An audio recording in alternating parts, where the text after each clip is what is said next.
ನಮಸ್ಕಾರ, welcome to study with Siddu YouTube ಚಾನಲ್ಗೆ. ಸ್ನೇಹಿತರೆ, ಇವತ್ತಿನ ಒಂದು ವಿಡಿಯೋದಲ್ಲಿ ಸೆಕೆಂಡ್ PUC ಅಕೌಂಟೆನ್ಸಿಯಲ್ಲಿ 2 ಮಾರ್ಕ್ಸ್ಗೆ ಕೇಳುವಂಥ ಮೋಸ್ಟ್ ಎಕ್ಸ್ಪೆಕ್ಟೆಡ್ ಕ್ವಶನ್ಗಳನ್ನು ಇವತ್ತಿನ ಒಂದು ವಿಡಿಯೋದಲ್ಲಿ ಹೇಳ್ತಾ ಇದ್ದೀನಿ. ಹಾಗಾಗಿ ಈ ಒಂದು ವಿಡಿಯೋನ ಕೊನೆಯ ತನಕ ಮಿಸ್ ಮಾಡದೆ ನೋಡಿ, ಯಾಕಂದರೆ ಈ ಒಂದು ವಿಡಿಯೋದಲ್ಲಿ ನಾನು ಇಂಪಾರ್ಟೆಂಟ್ ಕ್ವಶನ್ನ ಹೇಳ್ತಾ ಇದ್ದೀನಿ. ಹಾಗಾಗಿ ಕೊನೆಯ ತನಕ ವಿಡಿಯೋನ ನೋಡಿ. ಹಾಗೆ ಇನ್ನೂ ಯಾರು ಚಾನಲ್ಗೆ ಸಬ್ಸ್ಕ್ರೈಬ್ ಮಾಡ್ಕೊಂಡಿಲ್ಲ, ಚಾನಲನ್ನು ಸಬ್ಸ್ಕ್ರೈಬ್ ಮಾಡ್ಕೊಳ್ಳಿ. ಕೇವಲ ವಿಡಿಯೋ ನೋಡಿ ಮಾತ್ರ ಹೋಗ್ಬಿಡಿ, ವಿಡಿಯೋ ನೋಡೋದ್ರ ಜೊತೆಗೆ ಚಾನಲ್ ಕೂಡ ಸಬ್ಸ್ಕ್ರೈಬ್ ಮಾಡ್ಕೊಳ್ಳಿ. ಅದೇ ರೀತಿ ಈ ಒಂದು ವಿಡಿಯೋ ನಿಮಗಾದ್ರೆ ಇಷ್ಟ ಆದರೆ ಇನ್ನೂ ಈ ಒಂದು ವಿಡಿಯೋನ ಎಲ್ಲ ಸೆಕೆಂಡ್ PUC ವಿದ್ಯಾರ್ಥಿಗಳಿಗೆ ಶೇರ್ ಮಾಡಿ. ಬನ್ನಿಯಾಗಿದ್ದರೆ ಫಸ್ಟ್ ಒಂದು ಕ್ವಶನ್ನ ನೋಡ್ತೋಗೋಣ. ಫಸ್ಟ್ ಒಂದು ಕ್ವಶನ್ ಬಂದ್ಬಿಟ್ಟು ವಾಟ್ ಈಸ್ ಅ ಪಾರ್ಟ್ನರ್ಶಿಪ್ ಅಂತ ಕೇಳಿದರೆ ಸ್ನೇಹಿತರೆ, ಪಾರ್ಟ್ನರ್ಶಿಪ್ ಅಂದರೆ ಏನಂತ ಕೇಳಿದರೆ, ಇಲ್ಲಿ ಪಾರ್ಟ್ನರ್ಶಿಪ್ ಅಂದರೆ ಏನಂತ ನೋಡ್ತೋಗೋಣ. When 2 or more persons joints hands to set up a business and share its profit and losses. ಅಂದರೆ ಸ್ನೇಹಿತರೆ, ಪಾರ್ಟ್ನರ್ಶಿಪ್ ಅಂದರೆ ಈಗ ಇಬ್ಬರು ಅಥವಾ ಇಬ್ಬರಿಗಿಂತ ಹೆಚ್ಚಿನ ವ್ಯಕ್ತಿಗಳು ಸೇರಿ ಯಾವುದೇ ಒಂದು ಬಿಸ್ನೆಸ್ನ ಸ್ಟಾರ್ಟ್ ಮಾಡ್ಬೇಕಂತ ಹೇಳಿ ಏನು ಕೈ ಜೋಡಿಸುವಂಥ ಪ್ರಕ್ರಿಯೆ ಅಥವಾ ಮುನ್ನಡೆಸುವ ಒಂದು ಪ್ರಕ್ರಿಯೆ ಇದೆಲ್ಲ, ಆ ಒಂದು ಪ್ರೊಸೆಸ್ ನಾವೇನಂತೀವಿ ಪಾರ್ಟ್ನರ್ಶಿಪ್ ಅಂತ ಕರಿತೀವಿ ಸ್ನೇಹಿತರೆ.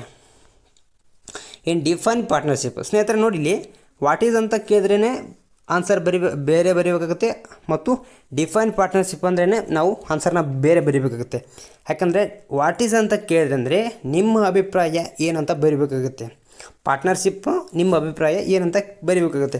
ಅದೇ ಡಿಫೈನ್ ಅಂತ ಕೇಳಿದ್ರೆ ಇಲ್ಲಿ ನಿಮ್ಮ ಒಂದು ಸೆಂಟೆನ್ಸ್ನ ಬರೆಯೋಕ್ಕೆ ಸಾಧ್ಯವಿಲ್ಲ. ಯಾಕಂದರೆ ಡಿಫೈನ್ ಅಂತ ಕೇಳಿದ್ರೆ ಇಲ್ಲಿ ಯಾವ ಒಂದು ಆ್ಯಕ್ಟ್ ಪ್ರಕಾರ ಹೇಳಿರ್ತಾರೆ, ಆ ಒಂದು ಆ್ಯಕ್ಟ್ ಆಗಿರ್ಬೋದು ಅಥವಾ ಆ ಒಂದು ಇನ್ಸ್ಟಿಟ್ಯೂಷನ್ ಆಗಿರ್ಬೋದು, ಅದರ ಪ್ರಕಾರ ನಾವು ಬರೀಬೇಕಾಗುತ್ತೆ ಆನ್ಸರ್. ನಾನೀಗ ಏನು ಸಜೆಸ್ಟ್ ಮಾಡ್ತೀನಿ ಅಂದರೆ, ಡಿಫೈನ್ ಪಾರ್ಟ್ನರ್ಶಿಪ್ ಅಂತ ಇದೆಯಲ್ಲ ಸ್ನೇಹಿತರೆ, ಇದನ್ನು ನೀವು ಪರ್ಫೆಕ್ಟಾಗಿ ಹೋಗ್ಬಿಡಿ. ಯಾಕಂದರೆ ಡಿಫೈನ್ ಅಂತ ಕೇಳಿದ್ರು ಕೂಡ ಇದನ್ನೇ ಬರೀಬೋದು ನೀವು. ಒಂದು ವೇಳೆ partnership what is a partnership ಅಂದರೂ ಕೂಡ ಇದನ್ನೇ ಬರೆದ್ರೂ ಕೂಡ ನಡೀತಿ. ಆನ್ಸರ್ಸ್ ನಿಮಗೆ ಆರಾಮಾಗಿ 2 ಮಾರ್ಕ್ಸ್ ಸಿಗ್ತವೆ. ಯಾಕಂದರೆ ನೀವೇನಾದರೂ ಇದನ್ನೇನಾದರೂ ಪರ್ಫೆಕ್ಟ್ ಆದರೆ ಇದನ್ನು ಬರೆಯೋಕ್ಕಾಗೋದಿಲ್ಲ.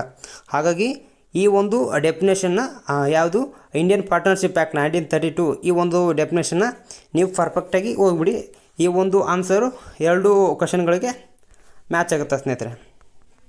ಈಗ ನೋಡೋಣ, ಡಿಫೈನ್ ಪಾರ್ಟ್ನರ್ಶಿಪ್ ಅಂತ ಕೊಟ್ಟಿದ್ದಾರೆ, ಇದನ್ನು ಯಾವ ರೀತಿಯಾಗಿ ತಿಳ್ಕೊಳೋದಂತ ನೋಡ್ತೋಗೋಣ. ಈಗ section 4 of Indian partnership act 1932 defines partnership as the relationship between persons who have agreed to share the profit of a business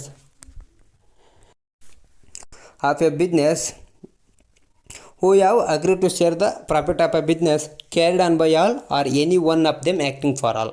ಅಂದರೆ ಸ್ನೇಹಿತರೆ, ಇಲ್ಲಿ ಏನು ಹೇಳ್ತಾ ಇದ್ದಾರೆ ಅಂದರೆ, ಅವರು ಭಾರತೀಯ ಪಾಲುದಾರಿಕೆ ಕಾಯ್ದೆ 1932 ಸೆಕ್ಷನ್ 4 ಪ್ರಕಾರ ಪಾಲುದಾರಿಕೆಯು ಎಲ್ಲರೂ ಅಥವಾ ಅವರಲ್ಲಿ ಯಾರಾದರೂ ಒಬ್ಬರು ಎಲ್ಲರ ಪರವಾಗಿ ಕಾರ್ಯನಿರ್ವಹಿಸುವ ಹಾಗೂ ವ್ಯವಹಾರದ ಲಾಭ ನಷ್ಟವನ್ನು ಹಂಚಿಕೊಳ್ಳಲು ಒಪ್ಪಿಕೊಂಡಂಥ ಒಂದು ವ್ಯಕ್ತಿಗಳ ನಡುವಿನ ಸಂಬಂಧ ಆಗೈತಿ ಇದು ಅಂತ ಇಲ್ಲಿ ಹೇಳ್ತಾ ಇದ್ದಾರೆ.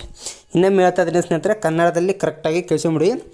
ಏನಂದ್ರೆ, ಇದು ಭಾರತೀಯ ಪಾಲುದಾರಿಕೆ ಕಾಯ್ದೆ 1932 ಸೆಕ್ಷನ್ 4 ಪ್ರಕಾರ ಪಾಲುದಾರಿಕೆಯು ಎಲ್ಲರೂ ಅಥವಾ ಅವರಲ್ಲಿ ಯಾರಾದರೂ ಒಬ್ಬರು ಎಲ್ಲರ ಪರವಾಗಿ ಕಾರ್ಯನಿರ್ವಹಿಸುವ ಮತ್ತು ವ್ಯವಹಾರ ಲಾಭ ನಷ್ಟವನ್ನು ಹಂಚಿಕೊಳ್ಳಲು ಒಪ್ಪಿಕೊಂಡಂಥ ವ್ಯಕ್ತಿಗಳ ನಡುವಿನ ಸಂಬಂಧ ಸ್ನೇಹಿತರೆ. ಈ ರೀತಿಯಾಗಿ ಈ ಒಂದು ಡಿಫೈನ್ ಅಂತ ಕೇಳಿದರೆ ಈ ರೀತಿಗೆ ಆನ್ಸರ್ನ ಬರಬೇಕಾಗುತ್ತೆ ಇಂಗ್ಲೀಷ್ನಲ್ಲಿ. ಇದನ್ನೊಂದು ಪರ್ಫೆಕ್ಟಾಗಿ ಹೋಗ್ಬಿಡಿ, ಯಾಕಂದರೆ ಮೋಸ್ಟ್ ಇಂಪಾರ್ಟೆಂಟ್ ಕ್ವಶನ್ ಇದು.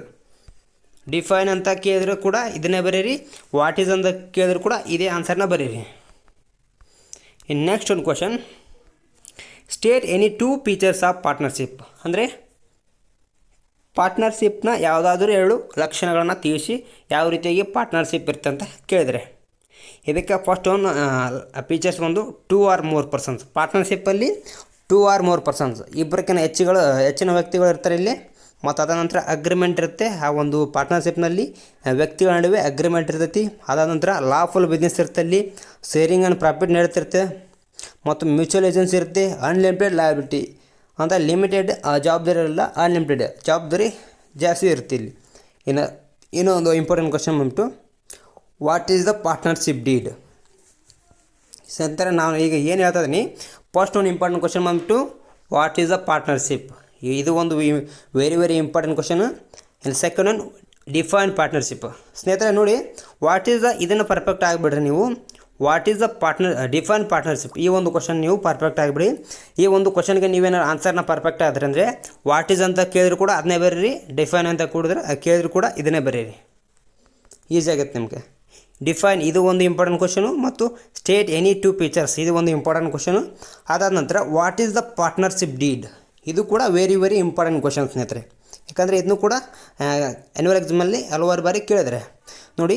ಪಾರ್ಟ್ನರ್ಶಿಪ್ ಡೀಡ್ ಅಂತ ಏನಂತ ನೋಡ್ತಾ ಹೋಗೋಣ ಈಗ. Partnership deed is an agreement between the partners which is the written and signed by all partners and duly stamped according to stamp act. ಅಂದರೆ ಇದು ಪಾರ್ಟ್ನರ್ಶಿಪ್ ಅಂದರೆ ಪಾರ್ಟ್ನರ್ಶಿಪ್ ಡೀಡ್ ಅಂದರೆ it is an agreement between partners. ಇದು ಒಂದು ಕೂಡ agreement ಆಗಿರ್ತೈತಿ, ಪಾರ್ಟ್ನರ್ಸ್ಗಳ ನಡುವೆ agreement ಆಗಿರ್ತೈತಿ. ಏನಂದರೆ which is the written and sign by all partners. ಅಂದರೆ ಇದು ರಿಟರ್ನ್ ಆಗಿರ್ತ ಕೈ ಬರದಿಂದ ಬರೆಯಲ್ಪಟ್ಟಿರ್ತೈತಿ. ಈ ಒಂದು ಅಗ್ರಿಮೆಂಟ್ನ ಬರೆಯಲ್ಪಟ್ಟಿರ್ತೈತಿ ಸೈನ್ ಬೈ ಆಲ್ ಪಾರ್ಟ್ನರ್ಸ್. ಎಲ್ಲ ಒಂದು ಪಾರ್ಟ್ನರ್ನಿಂದ ಸೈನ್ ಮಾಡಿರ್ತಾರೆ. ಈ ಒಂದು ಪಾರ್ಟ್ನರ್ಶಿಪ್ ಡೀಡ್ನಲ್ಲಿ ಇಷ್ಟೇ ಇರಬೇಕು,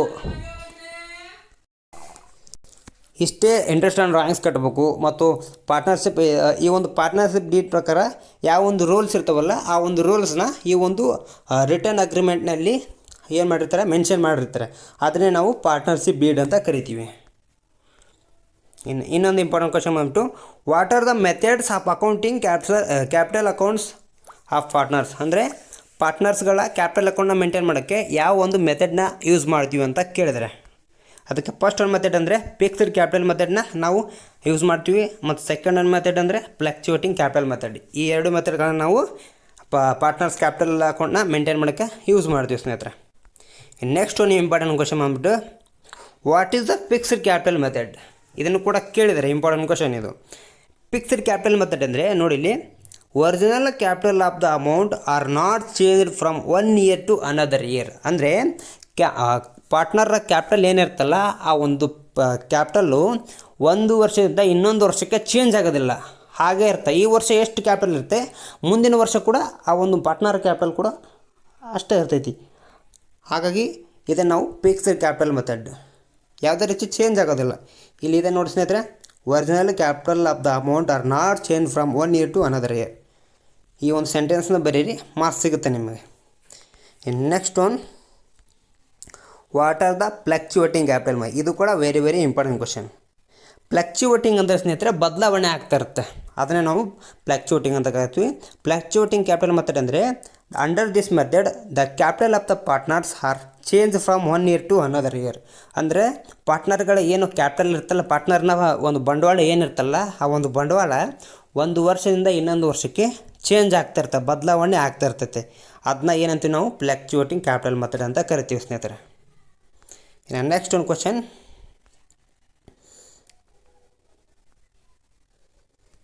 ಸ್ನೇಹಿತರೆ ಈ ಒಂದು ಕ್ವಶನ್ನ ಕೇಳ್ಬೋದು. In the absence of partnership deed specify the rules relating to following. ಅಂದರೆ ಪಾರ್ಟ್ನರ್ಶಿಪ್ ಡೀಡ್ ಅಬ್ಸೆನ್ಸ್ ಇದ್ದಾಗ, ಅಂದರೆ ಅಬ್ಸೆನ್ಸ್ ಅಂದ್ರೆ ಏನು ಮೀನಿಂಗು, ಪಾರ್ಟ್ನರ್ಶಿಪ್ ಡೀಡ್ ಇಲ್ಲದೆ ಇರುವ ಸಮಯದಲ್ಲಿ ಯಾವ ರೀತಿಯಾಗಿ ಈ ಕೆಳಗಿನ ಅಂಶಗಳನ್ನು ನೀವು ಸ್ಪೆಸಿಫೈ ಮಾಡ್ತೀರಂತ ಕೇಳಿದ್ರೆ, ಶೇರಿಂಗ್ ಆಫ್ ಪ್ರಾಫಿಟ್ ಆ್ಯಂಡ್ ಲಾಸ್ನ ಪಾರ್ಟ್ನರ್ಶಿಪ್ ಡೀಡ್ ಇಲ್ಲದೆ ಇರುವ ಸಮಯದಲ್ಲಿ ಯಾವ ರೀತಿ ಅನಿಸ್ತೀರಾ, ಮತ್ತು ಇಂಟ್ರೆಸ್ಟ್ ಆನ್ ಪಾರ್ಟ್ನರ್ಸ್ ಕ್ಯಾಪಿಟಲ್ ಮೇಲೆ ಯಾವ ರೀತಿ ಆ ಒಂದು ಪಾರ್ಟ್ನರ್ಸ್ ಕ್ಯಾಪಿಟಲ್ ಮೇಲೆ ಇಂಟ್ರೆಸ್ಟು ಯಾವ ರೀತಿ ಕೊಡ್ತೀರಾ ಪಾರ್ಟ್ನರ್ಶಿಪ್ ಡೀಡ್ ಇಲ್ಲದೆ ಇರುವ ಸಮಯದಲ್ಲಿ ಅಂತ ಕೇಳಿದ್ರೆ, ನೋಡಿ ಇಲ್ಲಿ sharing of the profit and losses ಯಾವ ರೀತಿಯಾಗಿ ಅನಿಸ್ತೀವಿ ಅಂದರೆ ಈಕ್ವಲ್ ಆಗಿ ಅನಿಸ್ತೀವಿ. ಪಾರ್ಟ್ನರ್ಶಿಪ್ ಡೀಡ್ ಇಲ್ಲದೆ ಇರುವ ಸಮಯದಲ್ಲಿ ಈಕ್ವಲ್ ಆಗಿ ಅನಿಸ್ತೀವಿ. ಮತ್ತು ಇಂಟ್ರೆಸ್ಟ್ ಆನ್ ಪಾರ್ಟ್ನರ್ಸ್ ಕ್ಯಾಪಿಟಲ್ ಅಂದರೆ ಪಾರ್ಟ್ನರ್ ಒಂದು ಕ್ಯಾಪಿಟಲ್ ಇರುತ್ತಲ್ಲ ಆ ಒಂದು ಕ್ಯಾಪಿಟಲ್ಗೆ ನಾವು ಇಂಟ್ರೆಸ್ಟ್ ಎಷ್ಟು ಕೊಡ್ತೀವಿ ಅಂದರೆ ನಾಟ್ ಪೇಬಲ್. ಯಾವಾಗ ಇದು ಪಾರ್ಟ್ನರ್ಶಿಪ್ ಡೀಡ್ ಇಲ್ಲದೆ ಇರುವ ಸಮಯದಲ್ಲಿ ನಾಟ್ ಪೇಬಲ್ ಕೊಡೋದಿಲ್ಲ. ಇನ್ನು ನೆಕ್ಸ್ಟ್ ಒನ್ 5th ಒನ್, ಇದು ಕೂಡ ಇಂಪಾರ್ಟೆಂಟೇ.